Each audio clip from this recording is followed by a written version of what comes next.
வணக்கம். இன்றைய தினம் 5 ஜனவரி 2024. டைம் வந்து கரெக்டாக 9:25 ஆகுது. இன்றைக்கி பார்த்தீங்கன்னா ஆல்கோ எல்லாம் ஓப்பன் பண்ணி வச்சுருக்கோம். 9:26 ஆகிருக்கு. இப்போ வந்து நமக்கு லெவல்ஸ் வந்து ஃபார்ம் ஆகிருக்கு, கரெக்டாக ஃபார்ம் ஆகுது. 48,300 கால் ஆப்ஷன் புட் ஆப்ஷன் ரெண்டுமே வந்திருக்கு. இதுக்கப்புறமா ஆட்டோமேட்டிக்காக ரோபோவே ட்ரிகர் பண்ண ஆரம்பிக்கும், ஆர்டர் எடுக்க ஆரம்பிச்சிடும். பார்க்குறோம், கரெக்டாக இப்போ வந்து ஆர்டர் ட்ரிகர் ஆகிருக்கு, ஆர்டர் ட்ரிகர் வந்திருக்கு. ஆர்டர் புக் பார்க்கலாம், எக்ஸிக்யூட் ஆகிருக்கு. 48,300 புட் ஆப்ஷன் எக்ஸிக்யூட் ஆகிருக்கு. கரெக்டாக 282க்கு எக்ஸிக்யூட் ஆகிருக்கு. எம்டிஎம் பார்க்குறோம், ஆல்மோஸ்ட் நியூட்ரலில் இருக்குது. பார்க்குறோம், டைம் வந்து கரெக்டாக 10:45 ஆகுது.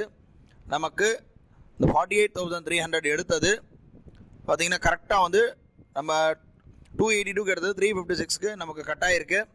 ஆட்டோமேட்டிக்காக ட்ரைலிங்கில் ப்ராஃபிட் பார்த்திங்கன்னா இன்றைக்கி 2,220 ரூபா கிட்ட ப்ராஃபிட் வந்திருக்கு. நாளை வந்து ஒரு புது ட்ரேடில் சந்திக்கலாம். நன்றி, வணக்கம்.